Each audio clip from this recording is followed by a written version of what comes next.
أغرب عمليات نقل الوجوه في العالم. خلال السنوات العشر الماضية 28 وجها تم نقلهم من أشخاص أموات لأشخاص آخرين. نقدم لكم اليوم 10 منهم. 10. إيزابيل دينوير. أول وجه تم نقله جزئيا في التاريخ. كانت إيزابيل ذات 46 عام من فرنسا تعاني من تشوه في وجهها بسبب تعاطيها كمية كبيرة من الحبوب المنومة في إحدى الليالي التي شعرت فيها بالأرق. وفي عام 2005 تم حل مشكلتها، وذلك عن طريق زرع وجه لها من امرأة ميتة بعدما تم عمل الفحوصات اللازمة وتبين أن جسمها يمكنه استقبال الأنسجة الجديدة من المرأة الأخرى. 9. أوسكار. أول وجه تم نقله كليا في التاريخ. تعرض وجه أوسكار الإسباني للتشوه بعد حادثة تعرض لها في نادي الرماية، وعلى مدى 5 سنوات وإلى عام 2010 كان جلده ينمو فوق فمه شيئا فشيئا، مما أصبح يعيق تنفسه وتناوله للطعام، إلى أن بدأ رحلة العلاج عام 2010 مع جراح الوجوه الأكبر في التاريخ آنذاك باريت بيغان، وتم نقل وجه كامل له. 8. كوني كالب. تشوه وجه كوني بعد تعرضها لهجوم شديد بالضرب من زوجها على وجهها، وبوجود عين واحدة ودون أنف ودون خدود لم يكن ممكنا لكوني أن تتنفس بشكل جيد، وظلت على هذه الحال إلى أن جاءتها فرصة لزرع وجه من شخص قد توفي، وبهذا عادت لها الحياة من جديد. 7. كارمن بلاندين تيرليتون. تعرضت للضرب بشراسة من زوجها السابق، مما أدى إلى تشوه وجهها وإعاقة قدرتها على الكلام، وبقيت على هذا الحال حتى أجريت لها عملية زراعة وجه جديد، وعادت قدرتها على الكلام والتحدث والتنفس بشكل طبيعي. 6.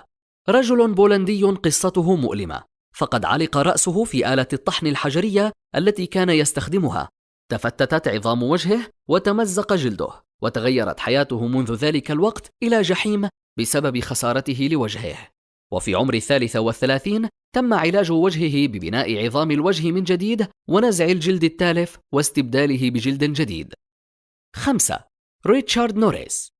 في عام 1997 كان ريتشارد بعمر 22، وكان يعبث بسلاح ناري، وبطريق الخطأ خرجت رصاصة أصابت وجهه، ومن التشوه الذي حصل بوجهه اضطر أهله لأخذه والسكن بعيدا في منطقة جبلية للتخلص من كلام الناس، إلى أن تعرفت والدته على طبيب مختص بنقل الوجوه عن طريق الإنترنت، وتم علاج ريتشارد بعد موافقته رغم خطورة هذه العملية. 4. كارلا ناش. كانت تزور موظفيها دوما، ولكن في إحدى الزيارات هاجمها شمبانزي كان يربيه أحد الموظفين فشوه وجهها. كانت الفكرة من هذا الموظف بأن يتم تعويض كارلا $300,000، وهي تكلفة إجراء عملية تبديل الجلد، لكنها رفضت وعالجت نفسها على نفقتها الشخصية، وكسبت قضية ضد الموظف وربحت $4 ملايين. 3.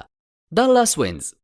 فقد وجهه وفمه وأنفه بفعل حريق نشب من تماس كهربائي، وبقي دون أنف وفم وعيون لمدة 2 سنين إلى أن بدأ العلاج، وبعد ساعات في غرفة العمليات تم بناء عيون وأنف وفم جدد لدالاس. 2. ميتش هانتر. تعرض لحادث سيارة أفقده وجهه كاملا، وبقي لسنوات يعيش دون وجه ودون الأعضاء والحواس الموجودة في الوجه، إلى أن تم علاج وجهه وبناء الأعضاء والحواس والجلد من جديد. 1. باتريك هارديسون. سنة 2001 ركض باتريك إلى بيت مشتعل لمحاولة إنقاذ الناس المتواجدين داخل المنزل. هو قام بعمله، لكنه فقد وجهه كاملا. لقد ذاب وجهه بسبب ألهبة النار، وعلى مدى سنوات عديدة تكلف باتريك ما بين $850,000 إلى $1,000,000 لعلاج جلده المحترق، وهذه أكثر عملية استبدال وجه وتجميل تكلفة في العالم. إذا أعجبك الفيديو فلا تبخل علينا بعمل لايك وشير وسبسكرايب.